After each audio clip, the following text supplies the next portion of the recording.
हाँ, good morning students.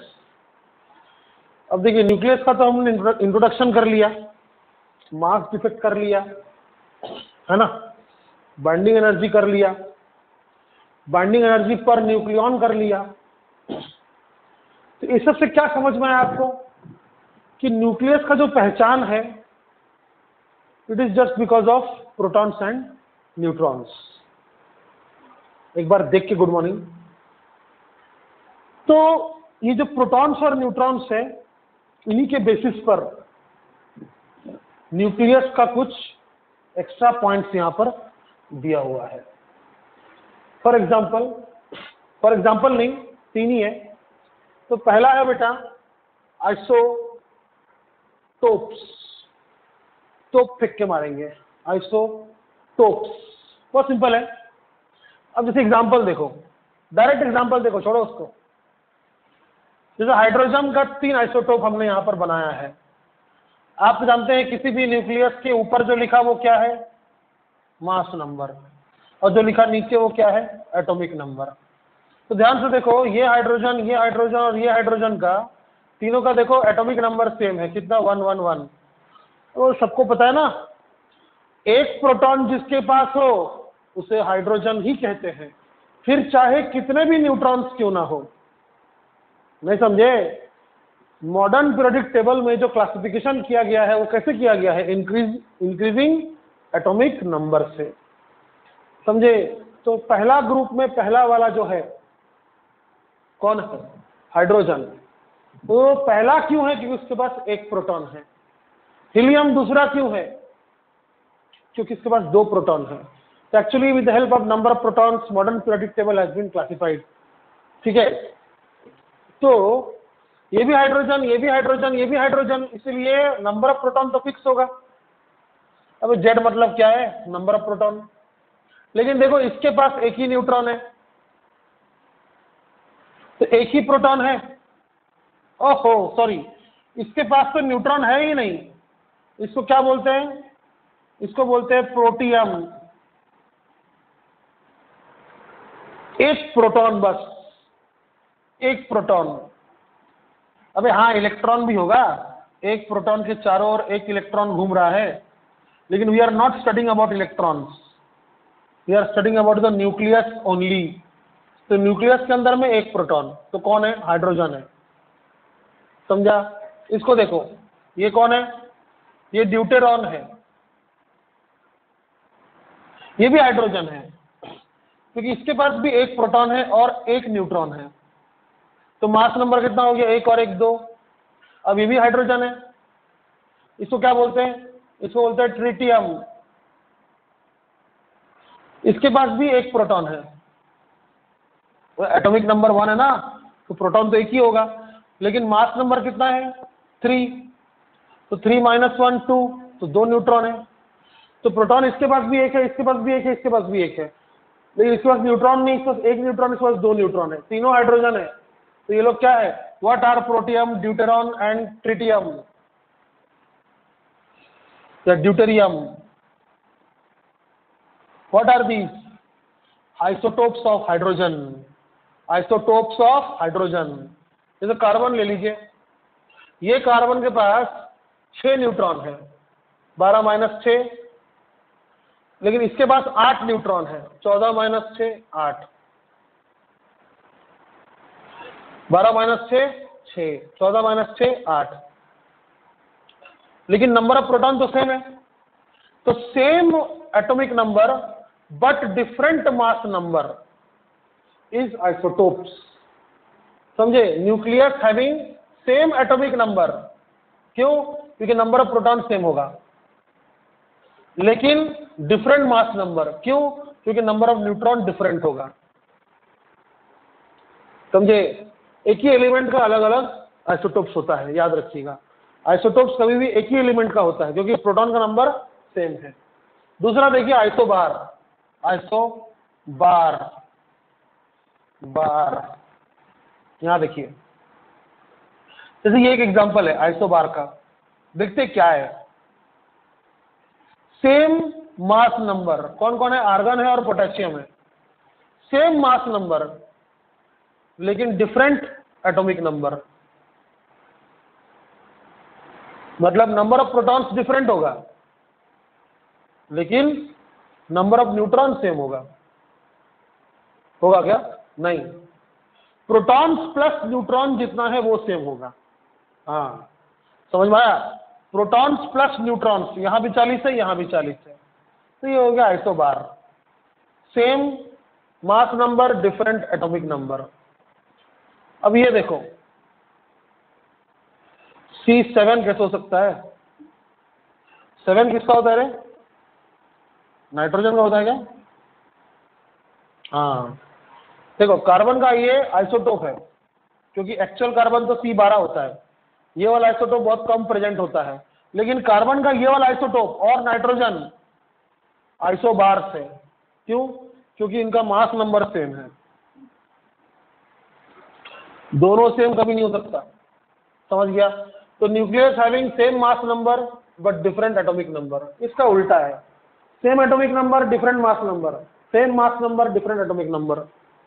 और आखिरी है आइसोटोन्स। आइसोटोन्स का मतलब होगा, ये वो एग्जांपल है जिसमें नंबर ऑफ न्यूट्रॉन सेम होगा। एग्जांपल फॉस्फोरस और सल्फर। देखो फॉस्फोरस में कितना मास नंबर है? 31, इसका मास नंबर कितना है? 32, एटॉमिक नंबर 15, एटॉमिक नंबर 16। दोनों ही अलग है, एटॉमिक नंबर भी अलग है, मास नंबर भी अलग है, लेकिन नंबर ऑफ न्यूट्रॉन्स देखो, 16, 31 माइनस 15 16, 32 माइनस 16 16। अब A माइनस जेड क्या होता है? नंबर ऑफ न्यूट्रॉन्स होता है ना। तो A माइनस जेड अगर कोई दो अलग अलग एलिमेंट का सेम आया तो वो लोग क्या है? आइसोटोन्स। अब याद कैसे करेंगे? देखो, आइसोटोप्स में और आइसोटोन्स में कहां तक सेम अल्फाबेट है? आइसोटोप, आइसोटोप, है ना? ऐसे याद करेंगे, आइसोटोप, आइसोटोप, फिर इसमें P है, इसमें N है, हो गया। आइसो मतलब same, P same proton same neutron, easy है ना? आइसोटोप में P और आइसोटोन्स में N अलग है बस, इसमें सेम नंबर ऑफ प्रोटॉन है, इसमें सेम नंबर ऑफ न्यूट्रॉन है। हो गया, चिल्लर हो गया बात। और आइसोबार, बार, वो बार नहीं, वो बंद है अभी, बार। अरे किसी चीज के ऊपर ऐसे बार लिखते हैं ना, नहीं क्या मैथ्स में A बार, B बार, हाँ ऊपर बार लिखते हैं, तो ऊपर जो लिखे हैं वो सेम होगा, यानी सेम मास नंबर। समझ गए? खत्म, 500 टॉपिक था। अब वापस आ जाइए न्यूक्लियस में, इसको आप लिख लीजिए अच्छे से, ठीक है? केमिस्ट्री में पढ़े होंगे, एकदम थ्योरेटिकल है ये। इस टॉपिक में क्यों है पता है? इस टॉपिक में क्यों है मैं बताऊंगा आपको बाद में क्यों है। आइसोटोन्स, आइसोबार्स और आइसोटोप्स, ये आखिर न्यूक्लियस चैप्टर में क्यों है मैं आपको बताऊंगा। अभी हम लोग क्या पढ़ेंगे? न्यूक्लियर फोर्स, बहुत ज्यादा इंपॉर्टेंट टॉपिक है न्यूक्लियर फोर्स। देखिए, न्यूक्लियर फोर्स वो फोर्स है, it is that force which binds the nucleons together। अरे सिंपल है ना यार, मैंने पढ़ाया था आपको कि न्यूक्लियस के अंदर अगर मान लीजिए कुछ नंबर ऑफ प्रोटॉन्स है और कुछ नंबर ऑफ न्यूट्रॉन्स है, कुछ नंबर ऑफ प्रोटॉन्स है और कुछ नंबर ऑफ न्यूट्रॉन्स है, तो इनको आपस में बांध के रखने वाला कौन सा फोर्स है? ग्रेविटेशन का तो औकात नहीं है, क्योंकि वो वीकेस्ट फोर्स ऑफ यूनिवर्स है। ये रहा स्ट्रॉन्गेस्ट फोर्स ऑफ यूनिवर्स। तो point number 1, it is the strongest force of universe, of universe. पूरे ब्रह्मांड का सबसे मजबूत फोर्स यही है। सबसे वीक कौन है? बचपन में पढ़ाया था, ग्रेविटेशन। ठीक है, तो सबसे स्ट्रॉन्ग फोर्स यही है, न्यूक्लियर फोर्स। दूसरा पॉइंट मैं क्या बोलूंगा, बहुत इंपॉर्टेंट है, ये भेदभाव नहीं करता, भेदभाव नहीं करता। मतलब force between neutron neutron is equal to force between proton proton is equal to force between proton neutron. इन टाइप ऑफ न्यूक्लियस पे इंडिपेंडेंट है, टाइप ऑफ न्यूक्लियॉन्स पे इंडिपेंडेंट है।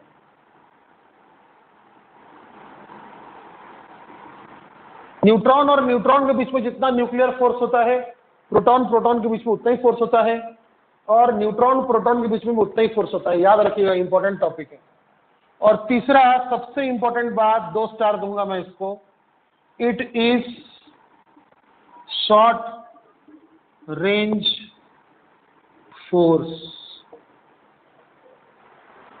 शॉर्ट रेंज फोर्स मतलब क्या यार, सिंपल है। मान लीजिए ये एक प्रोटॉन है और ये एक प्रोटॉन है, इनके बीच का डिस्टेंस जो है वो अच्छा खासा है। मान लो कितना, r ग्रेटर देन 10⁻⁻15 मीटर है, यानी 1 फेम्टोमीटर से ज्यादा दूर पर है। तो इनके बीच में न्यूक्लियर फोर्स नहीं होगा, नहीं होगा। न्यूक्लियर फोर्स कब होगा? न्यूक्लियर फोर्स कब होगा? जब 2 चार्ज पार्टिकल के बीच का डिस्टेंस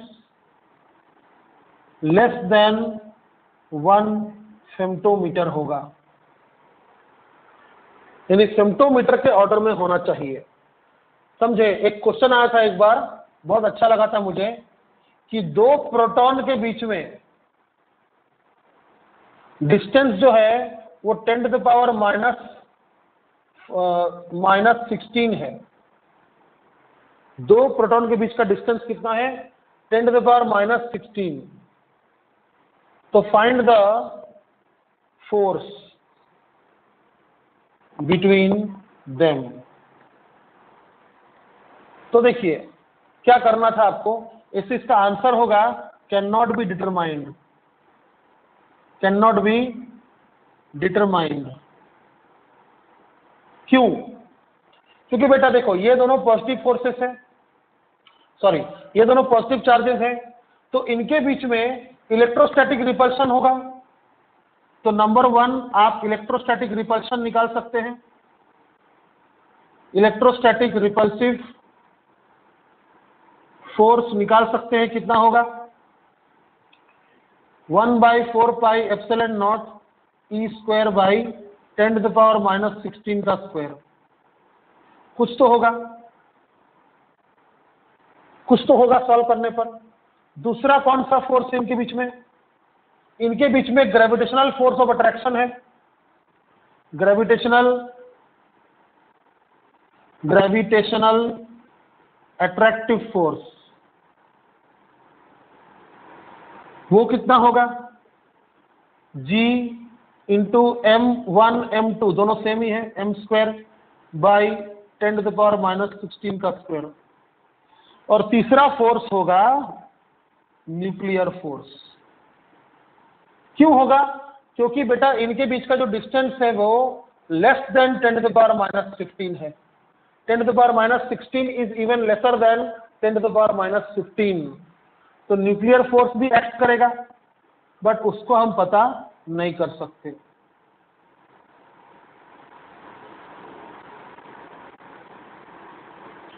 क्यों नहीं पता कर सकते?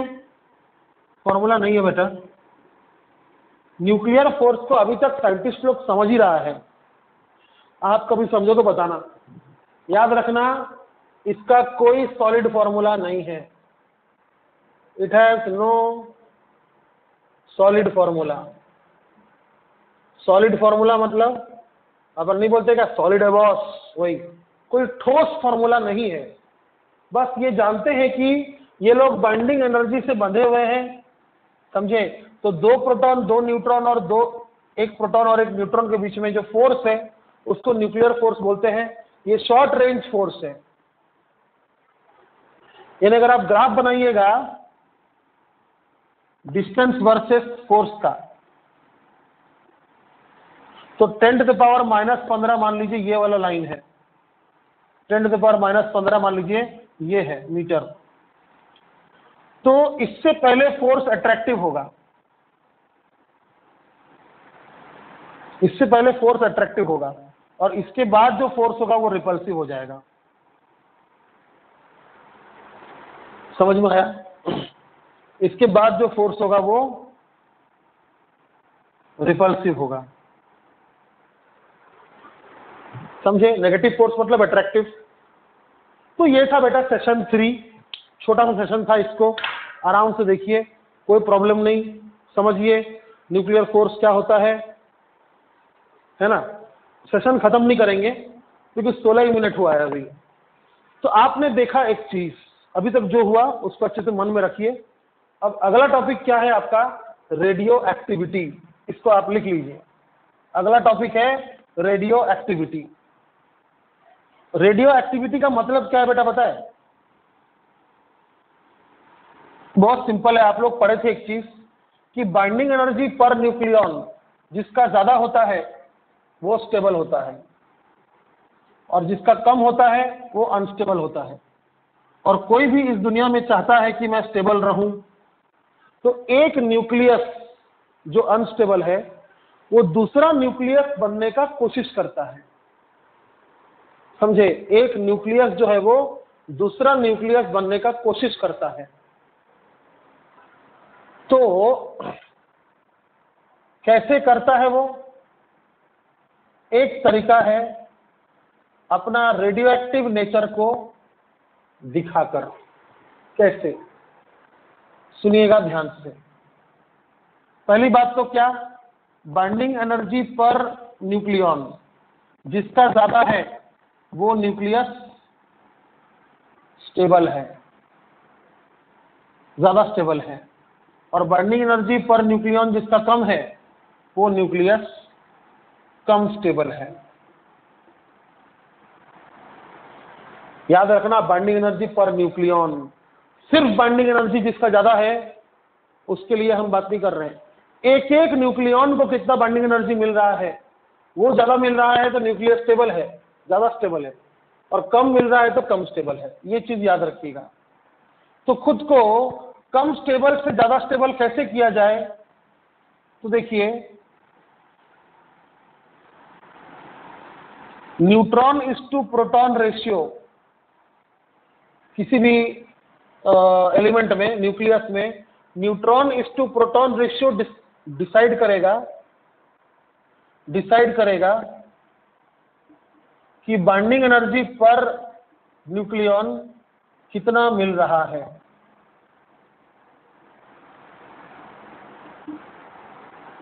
समझो बात को।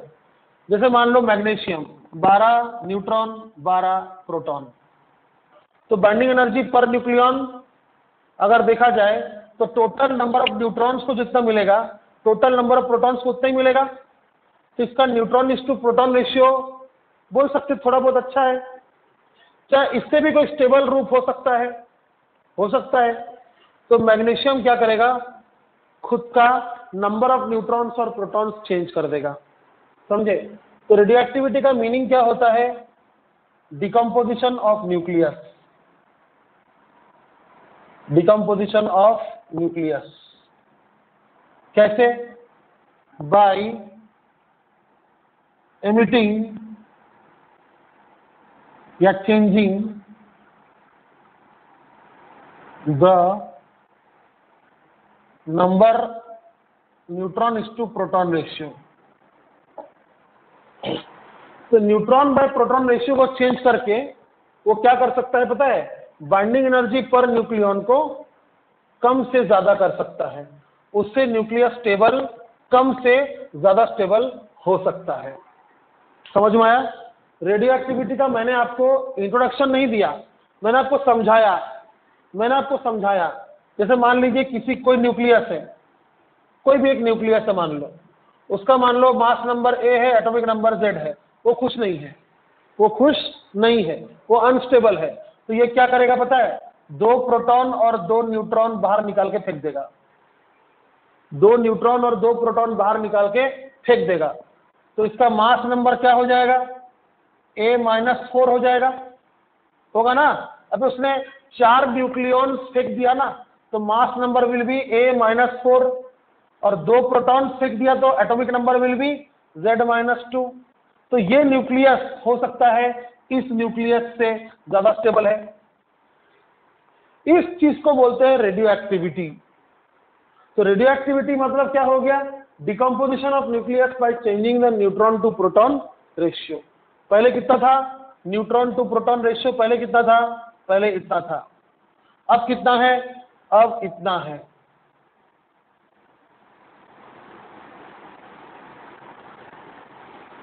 समझ में आया, बात समझ में आया। तो चेंज हो गया ना, तो न्यूट्रॉन टू प्रोटॉन रेशियो अगर चेंज हो गया तो बाइंडिंग एनर्जी पर न्यूक्लियॉन कितना मिल रहा है, कुछ अलग मिलेगा। तो हो सकता है कि इस बार बाइंडिंग एनर्जी पर न्यूक्लियॉन थोड़ा ज्यादा मिले, तो वो स्टेबल हो जाएगा। अच्छा, ये अगर स्टेबल नहीं है तो एक और चेन निकलेगा, समझे। तो रेडियो एक्टिविटी मतलब न्यूक्लियस से कुछ निकलना का मतलब क्या हो गया, न्यूक्लियस से कुछ, ये कुछ बड़ा इंपॉर्टेंट है, निकलना, मतलब क्या निकल रहा है वो इंपॉर्टेंट है, समझे। इसको लिखना उतना इंपॉर्टेंट नहीं है, एनसीईआरटी में इसके लिए लिखा हुआ है थोड़ा सा, न्यूट्रॉन टू प्रोटॉन रेशियो के बारे में एनसीईआरटी ने डिस्कस किया है, ठीक है। तो रेडियो एक्टिविटी का मतलब समझ रहे हैं आप, बाइंडिंग एनर्जी पर न्यूक्लियॉन कम होने की वजह से कुछ, या न्यूट्रॉन टू प्रोटॉन रेशियो का गड़बड़ी की वजह से न्यूक्लियस खुद को डिकम्पोज करता है। तो ये कुछ यानी क्या निकल रहा है, उसके बेसिस पे 3 types of radio active decay है, 3 types of radio active decay है। उससे पहले समझ लीजिए कि अगर कोई न्यूक्लियस जिसका मास नंबर A है और एटॉमिक नंबर Z है, इसने कुछ दे दिया, तो कुछ भी हो सकता है। तो जो नया न्यूक्लियस बनेगा उसका मान लीजिए A' और Z' है, तो इसको बोलते हैं बेटा पेरेंट न्यूक्लियस, माँ बाप है ये, और इसको बोलते हैं डॉटर न्यूक्लियस। सन क्यों नहीं बोलते, जान दो, डॉटर न्यूक्लियस, ये पिता है, ये पुत्री है। चलिए, तो रेडियो एक्टिविटी यानी न्यूक्लियस से कुछ निकलना, तो कुछ यानी क्या निकल रहा है उसके बेसिस पर 3 टॉपिक्स है। तो पहला है बेटा अल्फा डीके, ठीक है। टॉपिक का नाम क्या है, एकदम मेन टॉपिक का नाम radioactivity, radioactive decay, ठीक है। तो पहला है अल्फा डीके, जिसका मीनिंग है कि न्यूक्लियस से,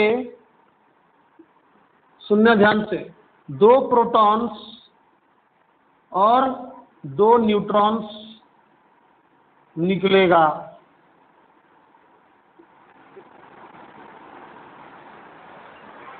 समझा। तो 2 प्रोटॉन्स और 2 न्यूट्रॉन्स का मीनिंग तुम तो जानता ही होगा, क्या है, डबली आयोनाइज्ड हीलियम न्यूक्लियस।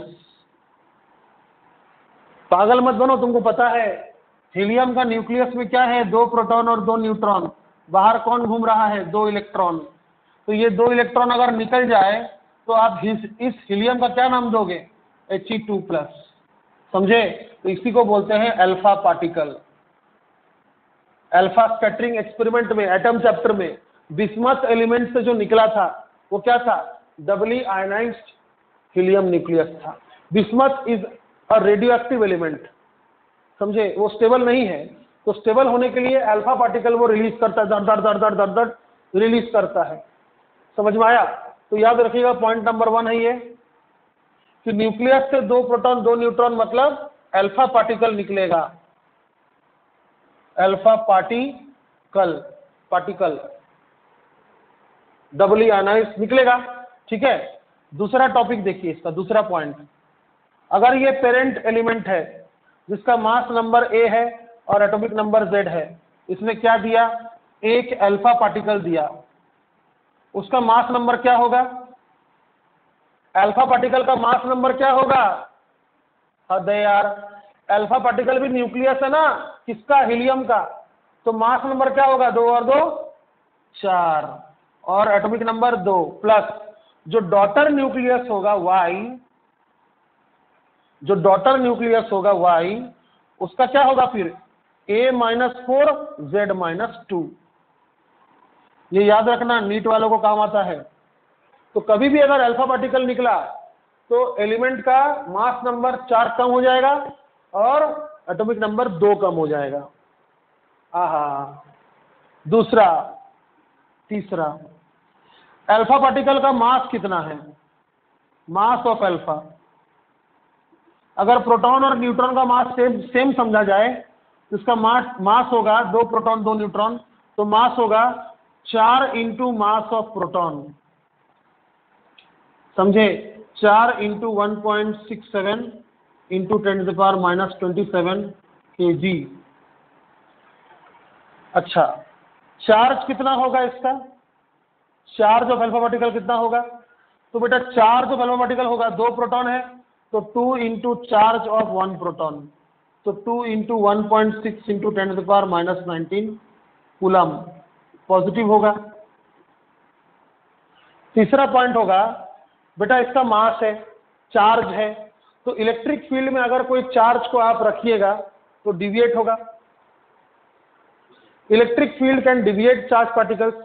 और तो और अगर वो चार्ज पार्टिकल मैग्नेटिक फील्ड में मूव कर रहा है then also it will deviate, पढ़े थे ना आप, if a charge particle is moving in magnetic field it's get deflected.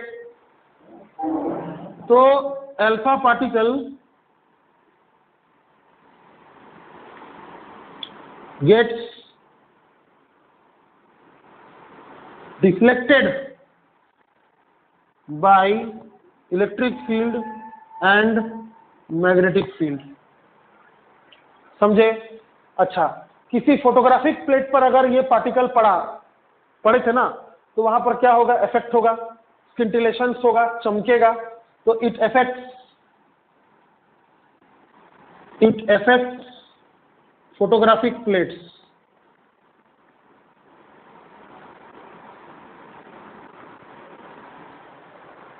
समझ गए। इसके और 2 पॉइंट्स हैं,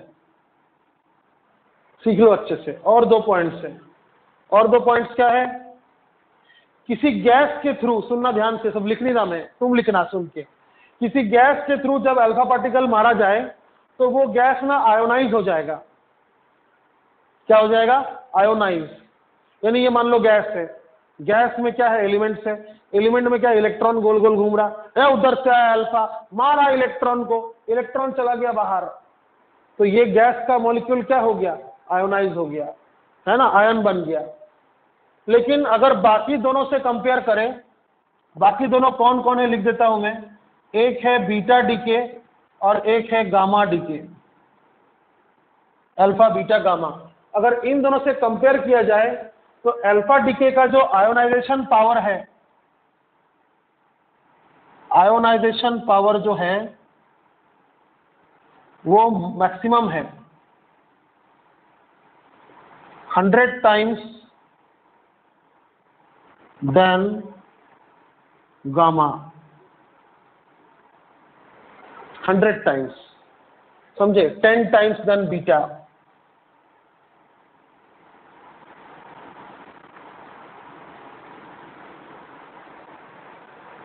समझ पा रहे हैं ना। हाँ, और लास्ट पॉइंट है,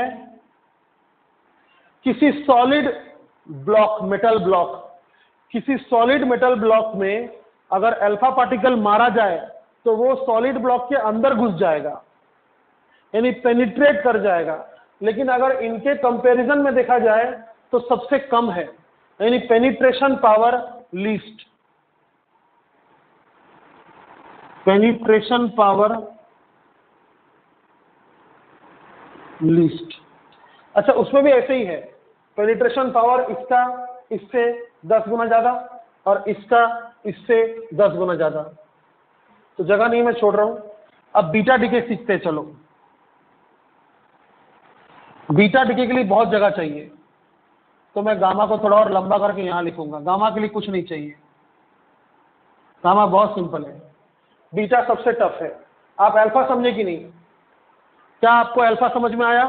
अल्फा डीके मतलब न्यूक्लियस से 2 प्रोटॉन और 2 न्यूट्रॉन का बाहर निकलना, उसको कहते हैं हम अल्फा डीके। अब देखिए बीटा डीके, सुनिए ध्यान से। बीटा डीके 2 तरह का होता है, एक बीटा माइनस डीके और एक होता है बीटा प्लस डीके। समझे? एक ये होता है और एक ये होता है, 2 तरह का होता है, एक बीटा माइनस डीके और एक बीटा प्लस डीके। पुराने स्टेट बोर्ड की किताब में सिर्फ यही वाला दिया हुआ था, बीटा माइनस डीके, और नाम था बीटा डीके। लेकिन नए वाले स्टेट बोर्ड में एनसीईआरटी की तरह दोनों अलग अलग दिया हुआ है। ठीक है, ओके। पहले आप समझ लीजिए बीटा डीके का मीनिंग क्या है। बहुत ही अद्भुत है, आप सुनेंगे तो पागल हो जाएंगे, जिसने नहीं सुना हो तो पक्का पागल होगा। इसका पहला पॉइंट क्या होगा? न्यूक्लियस से क्या निकलना? क्या निकलेगा न्यूक्लियस से? आपको यकीन नहीं होगा, न्यूक्लियस से इलेक्ट्रॉन निकलेगा। इलेक्ट्रॉन निकलेगा।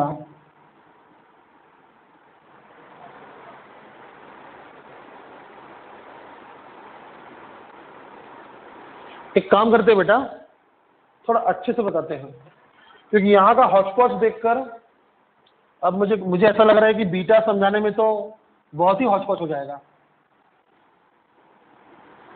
तो थोड़ा सा अच्छे से लिखते हैं। तो ये पहला था, मान लीजिए नंबर 1। अब दूसरा लिखेंगे, चलिए नंबर 2 क्या है? Beta decay. इसके 2 पार्ट से, नंबर 1 बीटा माइनस डीके, पहले वो समझाते हैं। चलिए, आपको क्या सिखाया मैंने? रेडियोएक्टिविटी क्यों होता है? Neutron is to proton ratio का गड़बड़ी के कारण, उनको पसंद नहीं आता। तो पहला वो रेक्टिफिकेशन कैसा करता है? 2 प्रोटॉन 2 न्यूट्रॉन निकाल देता है। तो इस चीज को क्या बोलते हैं हम? अल्फा रे निकल रहा है। तो अल्फा रे नहीं होता है, अल्फा पार्टिकल होता है। ठीक है, पर फिर भी अल्फा पार्टिकल रे की तरह निकल रहा है, समझे? अब बीटा डीके क्या है? बीटा डीके में ना न्यूक्लियस मतलब से न्यूट्रॉन्स और प्रोटॉन्स बाहर नहीं निकलते। तो क्या निकलता है सर? बड़ा मस्त टॉपिक है। बीटा माइनस डीके समझा रहा हूं, देखिए इसमें क्या होगा पता है? न्यूट्रॉन खुद को बदली कर देगा प्रोटॉन में। Neutron converts itself, neutron converts, ऐसा भी जादू होता है, सोचो, इटसेल्फ इनटू प्रोटॉन। तो समझना थोड़ा ध्यान से, ये न्यूट्रॉन है। न्यूट्रॉन के पास टोटल चार्ज कितना है? 0। मास कितना है? 1। अब इसको बनाना है प्रोटॉन। अब प्रोटॉन के पास चार्ज है कितना? +1 और मास 1।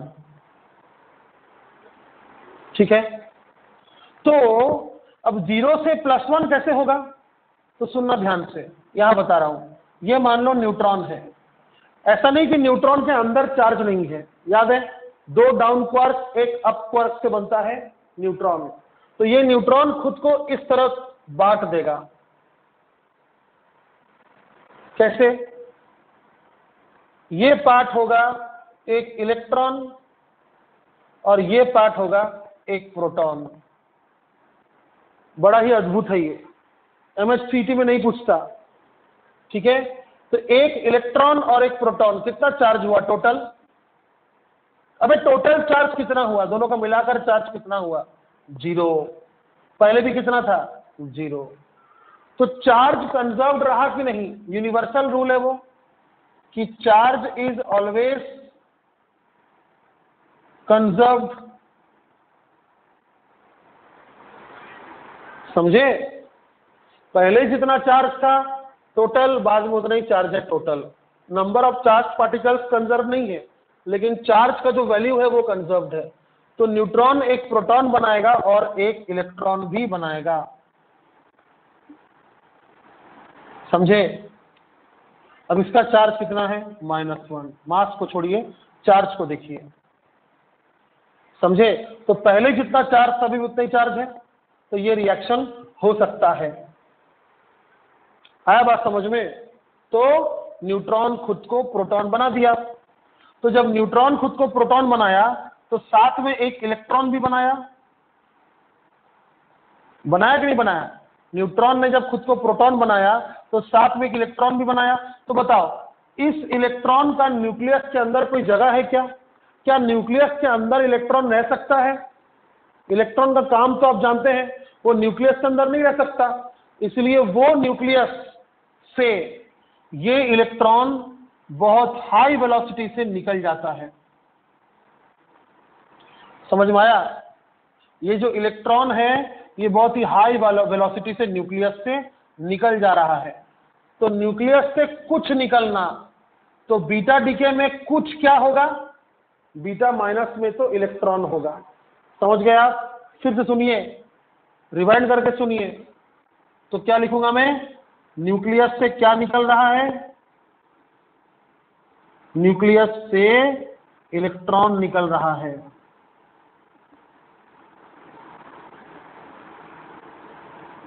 वो भी कैसा? Fast moving. तो फास्ट मूविंग इलेक्ट्रॉन्स को ही हम क्या कहते हैं? Beta particle. Fast moving electrons emitted from nucleus is known as beta particle. समझ गए? अब लगभग आप समझ गए होंगे कि बीटा प्लस डीके क्या होगा। Beta plus decay, beta plus decay क्या होगा? बीटा माइनस में क्या हुआ? न्यूट्रॉन से प्रोटॉन बन गया। तो बीटा प्लस में क्या होगा? फिर प्रोटॉन से न्यूट्रॉन बनेगा। सोचो, प्रोटॉन के पास चार्ज है और जिस चीज में वो कन्वर्ट होगा यानी कि न्यूट्रॉन, उसमें चार्ज नहीं है। तो एक चार्ज पार्टिकल खुद को अनचार्ज कैसे बनाएगा? अपना चार्ज हटा के। तो किसको देगा? तो आप सोचो, प्रोटॉन का चार्ज कितना होता है? 1.6 इंटू 10⁻⁻19। ये चार्ज वो किसको दे सकता है? 1.6 इंटू 10⁻⁻19 चार्ज किसको दे सकता है प्रोटॉन? यस, इलेक्ट्रॉन को। यानी एक ऐसा पार्टिकल जिसका मास इलेक्ट्रॉन जैसा हो, लेकिन चार्ज क्या हो? Positive 1.6 into 10⁻⁻19 coulomb. समझ में आया? तो इसे कहते हैं हम पॉजिटिव इलेक्ट्रॉन या फिर पोजिट्रॉन। तो याद रखना, प्रोटॉन जब न्यूट्रॉन बनता है तो साथ में और क्या देता है? एक पोजिट्रॉन। समझ गए? तो कैसा होगा रिएक्शन? एक प्रोटॉन जिसके पास चार्ज है, एक क्या बनेगा? ये न्यूट्रॉन चार्ज कितना है? 0। तो ये चार्ज वो किसको देगा? इलेक्ट्रॉन जैसा पार्टिकल को। इलेक्ट्रॉन नहीं है वो, बट इलेक्ट्रॉन जैसा पार्टिकल है। क्या बोलते हैं उसको? पोजिट्रॉन। समझे? समझे? हाँ, समझ गए? तो न्यूक्लियस से क्या निकल रहा है? पोजिट्रॉन निकल रहा है। E+, ऐसा लिखते इसको। न्यूक्लियस से पॉजिट्रॉन निकल रहा है।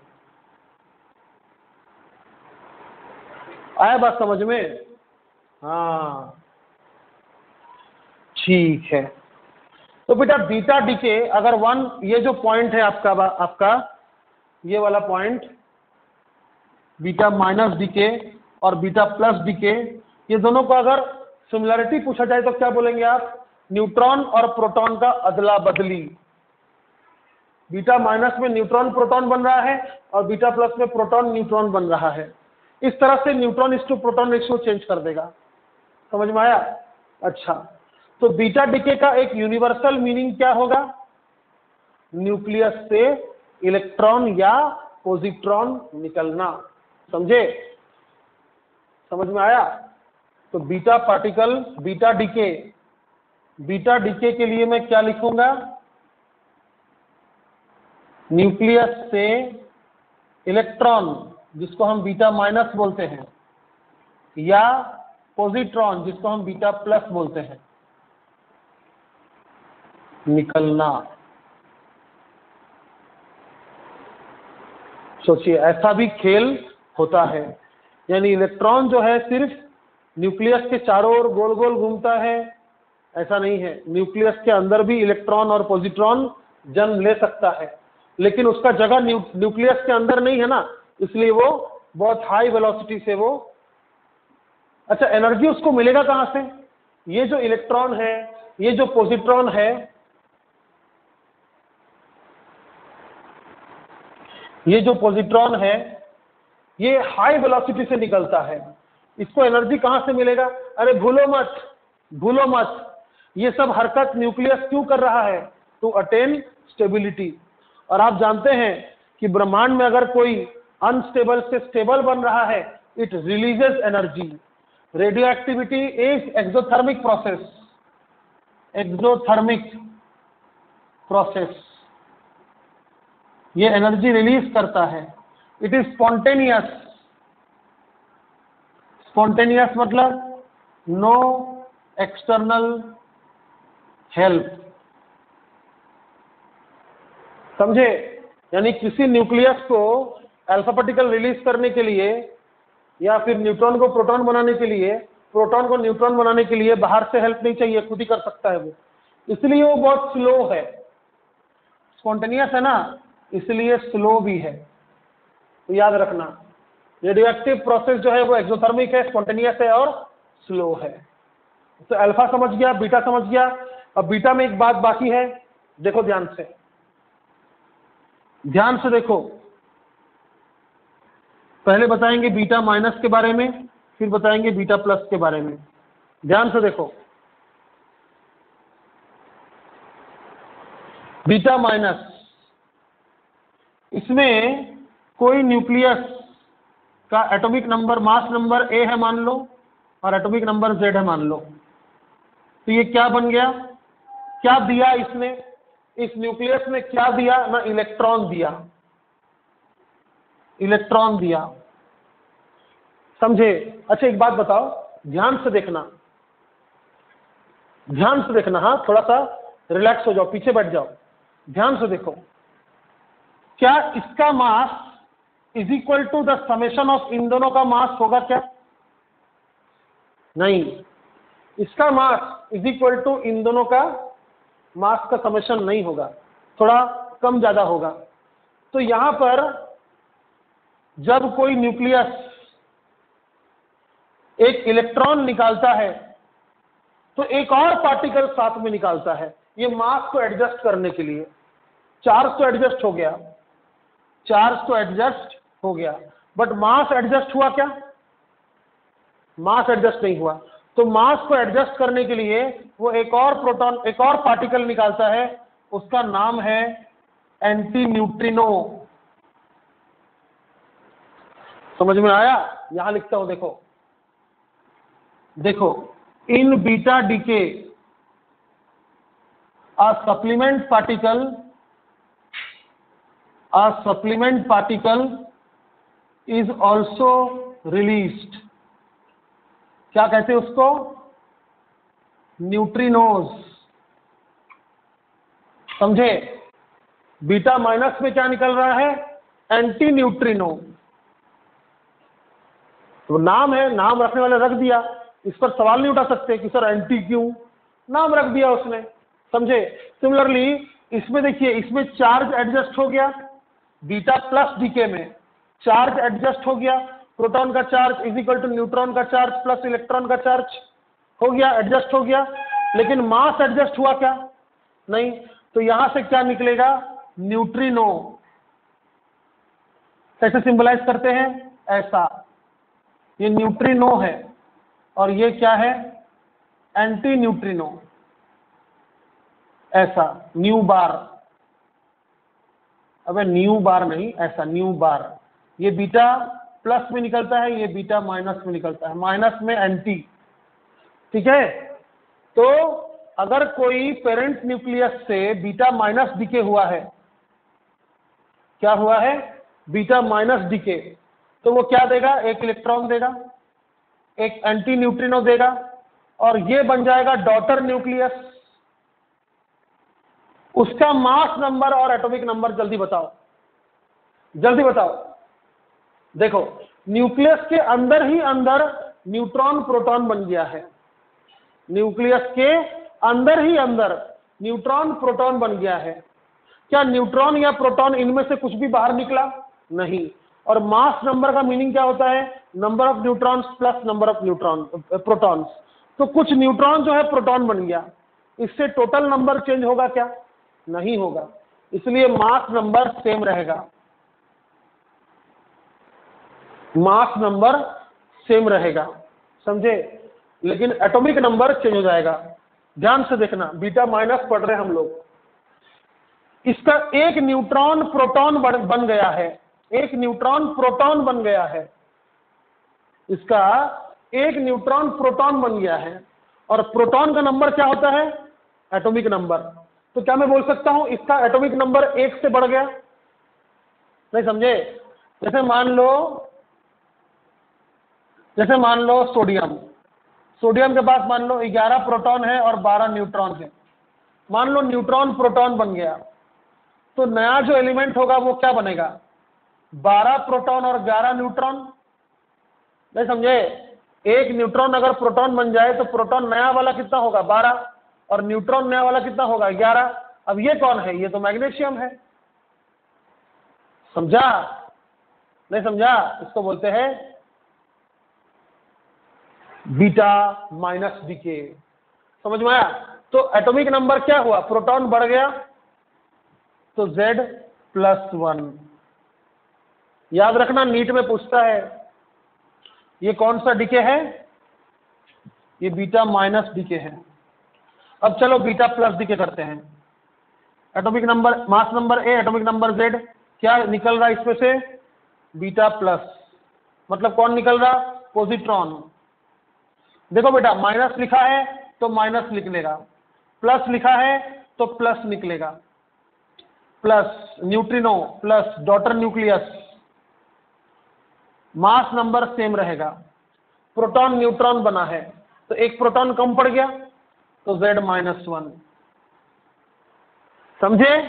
अच्छा, अब सुनो ध्यान से, बीटा माइनस क्या निकलेगा, E माइनस, न्यू के ऊपर भी माइनस, लेकिन Z plus, beta minus Z+1, beta plus Z-1, beta plus Z-1, beta minus Z+1, समझे।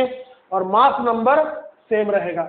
तो बीटा डीके में मैं क्या लिख सकता हूं, mass number remains unchanged, remains unchanged. This is the famous property of beta decay. समझ में आया, ठीक है। अब बेटा ये पोर्शन मैं मिटा रहा हूं, आप इसको लिख लो, क्योंकि बीटा पार्टिकल का जो बीटा डीके का जो प्रॉपर्टीज है वो डिस्कस करना बाकी है। अभी तो हमने सिर्फ बीटा डीके क्या होता है वो देखा, अब बीटा डीके के properties of beta particle, beta particle simple है, देखो घबराने का नहीं। पहला, न्यूक्लियस से E माइनस या E प्लस निकलेगा। E माइनस मतलब बीटा माइनस, E प्लस मतलब बीटा प्लस। दूसरा, मास कितना होगा? अब सिंपल है ना, मास ऑफ इलेक्ट्रॉन के बराबर होगा।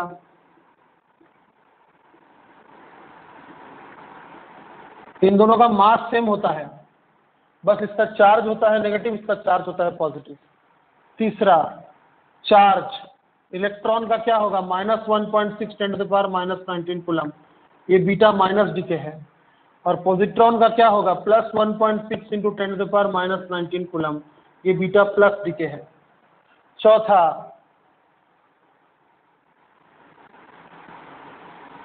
इट गेट्स डिफ्लेक्टेड, चार्ज है इसीलिए it gets deflected in electric and magnetic field. पांचवा, आयोनाइजेशन पावर इसका जो है वो अल्फा से ज्यादा है, अल्फा से कम है, लेकिन गामा से ज्यादा है। और लास्ट क्या है? Penetration power. पेनिट्रेशन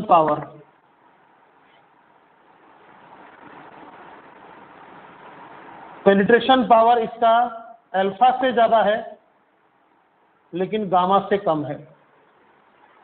हो गया? ये हो गया आपका बीटा डीके खत्म। अब आखिरी है गामा डीके। तो तुम क्या करो, मैं बीटा डीके मिटा रहा हूं, है ना? लिख लो, सब लिख लो, बहुत इंपॉर्टेंट है सब। किताब में लिखा है लेकिन समझ में नहीं आता है, किताब का पढ़ने से समझ में नहीं आता है। क्या है, अपन भाई अच्छे से बात करते हैं ना, तो समझ में आ जाता है, अपना दोस्ती है ना। किताब अगर तुम्हारा दोस्त है तो तुम आज यहां होता क्या? लास्ट है बेटा गामा डीके। कौन सा डीके? कुछ निकल रहा है। तीसरा कौन सा है? Gamma decay. इसका कुछ कौन है मालूम है? न्यूक्लियस से क्या निकलेगा पता है? न्यूक्लियस से क्या निकलेगा? ये न्यूक्लियस है मान लो, इस बार न्यूक्लियस से कुछ नहीं निकलेगा। सर फिर कैसे? मतलब कुछ मैटर नहीं निकलेगा। क्या निकलेगा? एनर्जी निकलेगा। बेटा भूलो मत, ये गामा रे वही रे है जिसका सबसे अधिक फ्रीक्वेंसी होता है इलेक्ट्रोमैग्नेटिक स्पेक्ट्रम में। अल्फा के नीचे, गामा के नीचे आता है x ray, UV rays, VIBGYOR, infrared, microwave, radio wave. ठीक है, तो न्यूक्लियस से अगर एनर्जी निकल रहा है in the form of EMW, कौन सा? Gamma ray. तो देखो ये कोई मतलब ऐसा नहीं मैं न्यूक्लियस को एनर्जी निकाल दिया, ऐसा नहीं होता। अल्फा डीके होगा तो एनर्जी निकलेगा साथ में, बीटा डीके होगा तो एनर्जी निकलेगा साथ में। तो किस फॉर्म में निकलेगा? लाइट के फॉर्म में निकलेगा। तो मैं लिख सकता हूं it is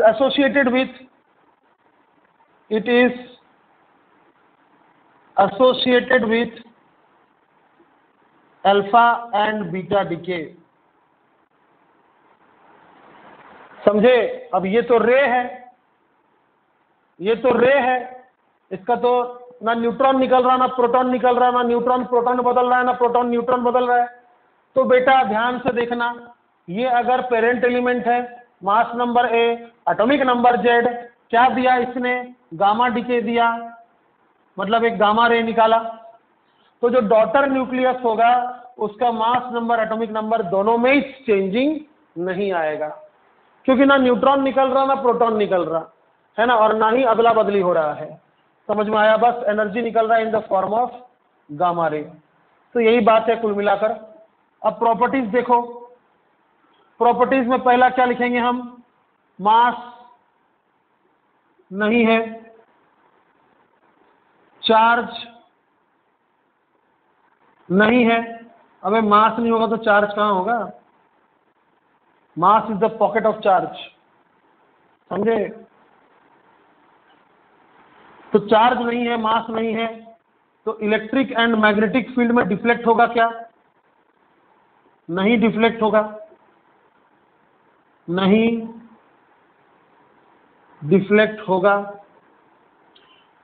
ionisation power, ionisation power सबसे कम होगा, मास ही नहीं है ना, तो सबसे कम अल्फा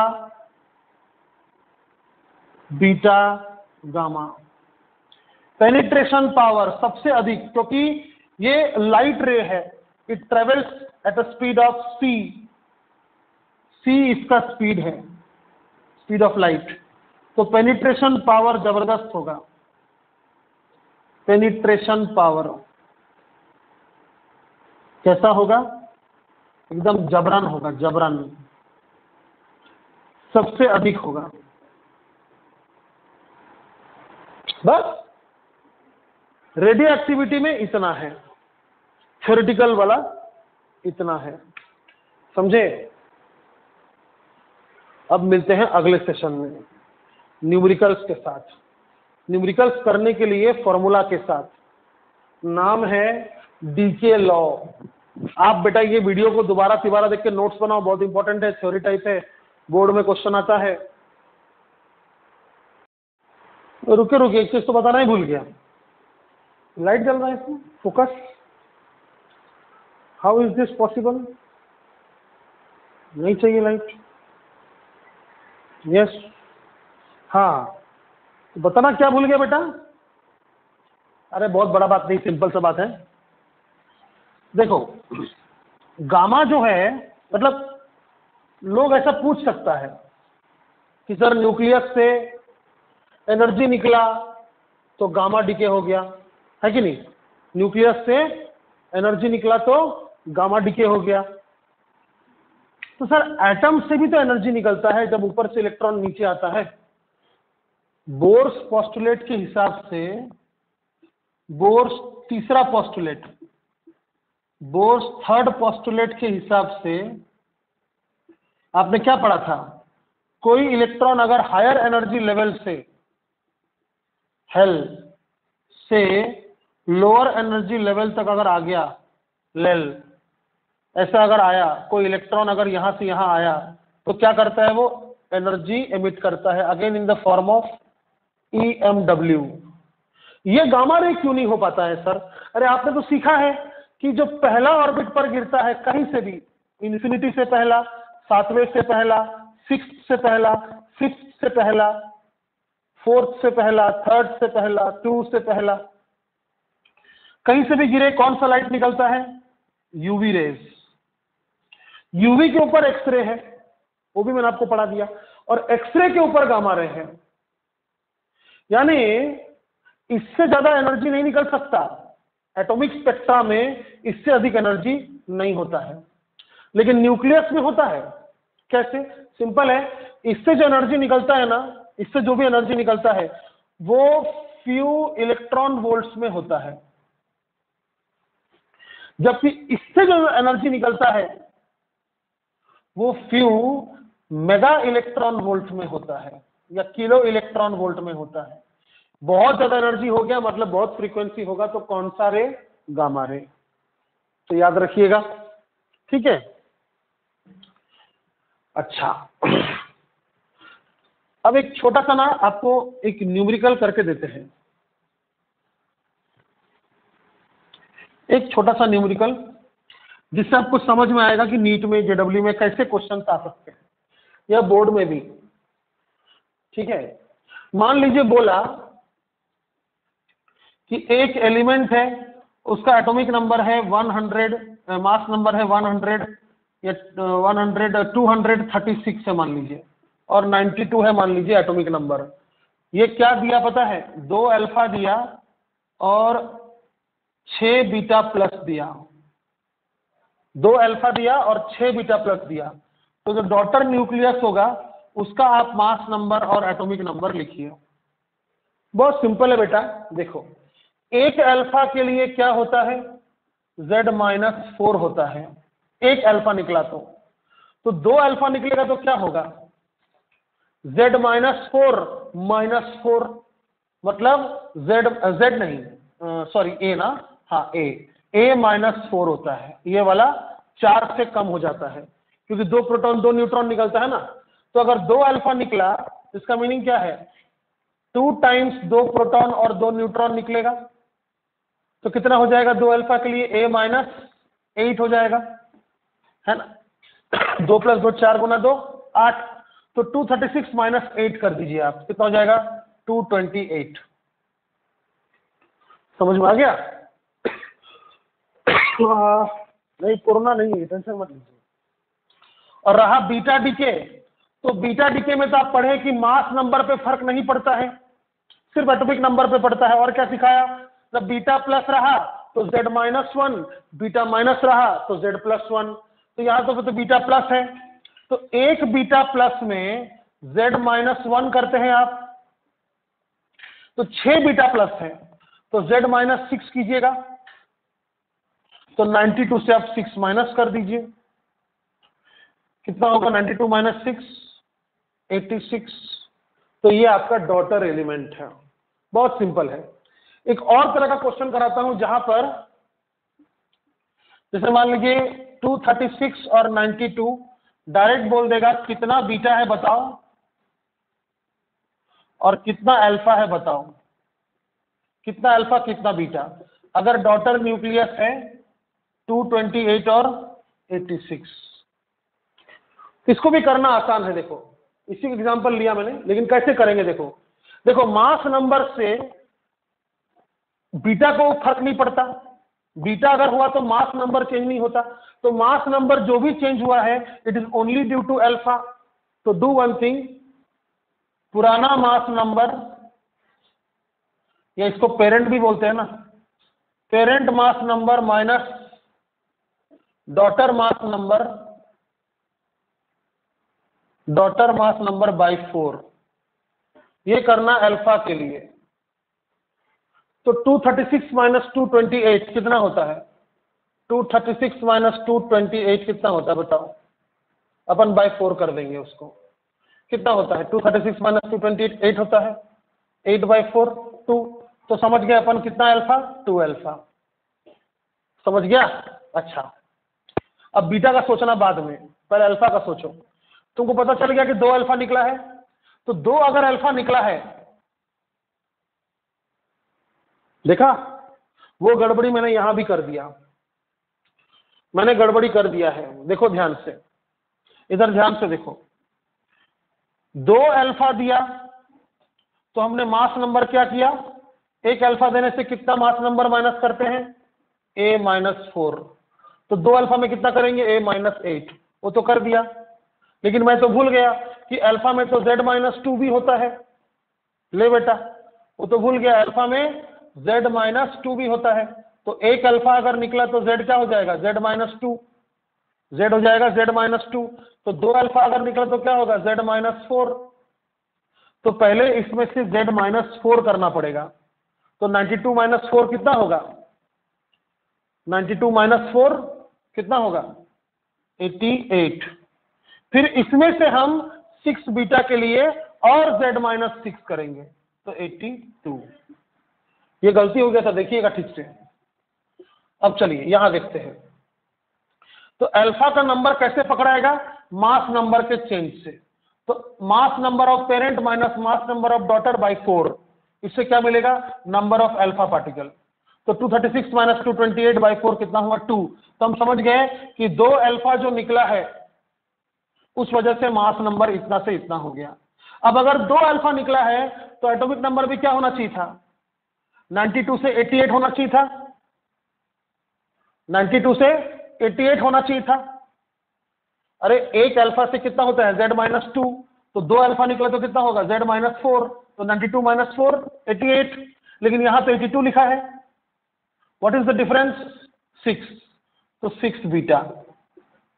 अच्छा z-1 है कि z+1 है, ना z-1 है तो बीटा प्लस।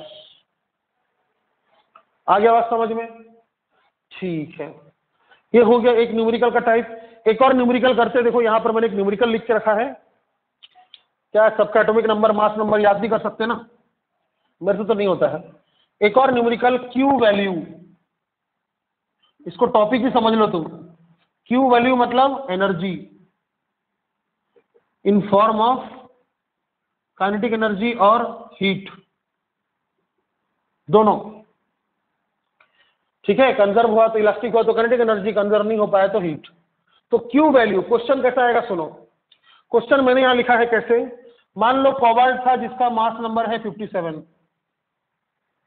ये बन गया रेडियोएक्टिव डिके होकर आयरन बन गया, कितना 37। ठीक है, आयरन बन गया, ठीक है। प्लस इसने एनर्जी दिया 136 mega electron volt, kilo electron volt, 136 kilo electron volt energy दिया। तो ये जो होगा ना वो गामा रे होगा। ये ऐसा भी हो सकता था, ये गामा रे का एक वेवलेंथ करस्पॉन्ड करेगा, या ऐसा भी हो सकता था कि ये पहले 122 देता और फिर 14 देता, तो ये एक वेवलेंथ करस्पॉन्ड करता और ये एक वेवलेंथ करस्पॉन्ड करता। लेकिन है तो किलो वोल्ट के ऑर्डर में, तो सभी क्या होता, गामा ही होता। आया बात समझ में। अब क्यू वैल्यू सुनो, मान लो इसका मास है कुछ भी, मान लो MCO है, और इसका मास है मान लो MFE। ठीक है, एटॉमिक नंबर इसमें दिया नहीं है और मैंने लिखा भी नहीं है, जाने दो। मान लो इसने A अल्फा पार्टिकल दिया है और B दिया है बीटा पार्टिकल। मान लो ना कोबाल्ट ने रेडियोएक्टिव डिके होकर क्या बनाया, खुद को क्या बनाया, आयरन बनाया, कुछ अल्फा पार्टिकल दिया, कुछ बीटा पार्टिकल दिया और साथ में कुछ गामा दिया। ठीक है, तो what is the Q value, ये 136 कैसे निकला होगा, कैसे कैलकुलेट किए होंगे आप। तो क्यू वैल्यू इज, सुनिएगा ध्यान से, Q value is mass of reactant minus mass of product into C square, MC square. Q value is mass of reactant minus mass of product into C square. मैं आपको समझा सकता हूं ऐसा क्यों होता है, आप थोड़ा सा आराम से पीछे बैठ जाइए, पानी पीजिए। यहां पर मालूम एक बहुत ही जादुई चीज हो रहा है। आप अगर ये सभी का मास देखोगे ना, और यहां पर देखोगे अगर सभी का मास, इसका इसका इसका सबका मास देखोगे ना, तो आपको ना रिएक्टेंट का मास ना कम मिलेगा as compare to product, reactant का मास कम मिलेगा। Again it is a type of mass defect. पहले था इतना, लेकिन बाद में सबका जोड़ जाड़ के कम आएगा। इसका मतलब मास गायब हुआ है, तो मास तुमको वहीं पर मिट्टी खोदने से नहीं मिलेगा, वो मास एनर्जी में कन्वर्ट हो गया है।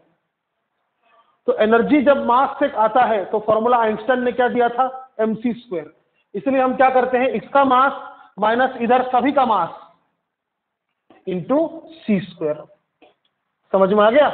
अब मान लो ये मासेस जो है ना AMU में दिया है, मान लो इसको सॉल्व करके आया XAMU, तो फिर इंटू C स्क्वायर करने का जरूरत नहीं है, डायरेक्ट आंसर लिख सकते हैं आप। XAMU में अगर दिया हुआ है तो इंटू 931.5, तो आंसर किस में आएगा, मेगा इलेक्ट्रॉन वोल्ट में आएगा सॉल्व करके। समझे, इसको प्रैक्टिस करना, मैं तुमको क्वेश्चंस करा दूंगा, जब प्रॉब्लम्स कराऊंगा ना तो इससे रिलेटेड क्वेश्चंस करा दूंगा। फिलहाल मैंने क्या बोला कि रिएक्टेंट का मास जो होता है ना, ये रिएक्टेंट है, रिएक्टेंट का जो मास होता है ना वो ज्यादा होता है एज कंपेयर टू प्रोडक्ट। तो मास गया कहाँ, एनर्जी में कन्वर्ट हो गया। तो जो मास एनर्जी में कन्वर्ट हो गया है in the form of kinetic energy और heat, that is known as Q value of the nuclear reaction, which is equal to mass of reactant minus mass of product into C square। तो mass of product में क्या लिखिएगा, mass of iron plus mass of all the alpha particles plus mass of all the beta particles। समझे, neutrino anti neutrino जो भी दिया है सबका मिलाकर इस साइड का मास इस साइड से कम ही आएगा, तो मास डिफरेंस इंटू C स्क्वायर। और अगर मान लीजिए क्वेश्चन में मास AMU में दिया है, अक्सर 99% क्वेश्चन में मास एएमयू में ही दिया रहता है, तो उतना मास जितना डिफरेंस आ रहा है इंटू 931.5 अगर कीजिएगा तो डायरेक्ट एनर्जी निकलेगा किसमें, मेगा इलेक्ट्रॉन वोल्ट में। क्यू वैल्यू समझा? What is Q value in nuclear reaction? It is mass of reactant minus mass of product into c square. और अगर मास एएमयू में दिया है तो इंटू सी स्क्वायर करने का जरूरत नहीं है, एएमयू को केजी में कन्वर्ट करने का जरूरत नहीं है, जो भी मास दिया है एएमयू में इंटू 931.5 मेगा इलेक्ट्रॉन वोल्ट। तो यहां पर खत्म हो जाता है हमारा रेडियो एक्टिविटी का थ्योरेटिकल पार्ट, जिसमें थोड़ा न्यूमेरिकल भी था। अब इसके बाद हम जो पढ़ेंगे ना वो बहुत ही इंपॉर्टेंट होगा, खास करके नीट वाले बच्चों के लिए और जेडब्ल्यू वालों के लिए भी। बट नीट वालों का तो अलग ही टॉपिक आता है न्यूक्लियस में, आप नीट का कॉम्पिटिटिव बुक खरीद के देखिएगा, वहां पर रेडियो एक्टिविटी बोलकर अलग ही चैप्टर रहता है। तो अगला जो हमारा सेशन रहेगा वो रहेगा ये जो रेडियो एक्टिविटी है, ये जो न्यूक्लियस से न्यूक्लियॉन्स का निकलने का जो नियम है, इसके पीछे क्या नियम है, मतलब बताएंगे आपको। अगला सेशन में हम लोग इसको देखते हैं। सेशन 3 अभी पूर्ण झाला।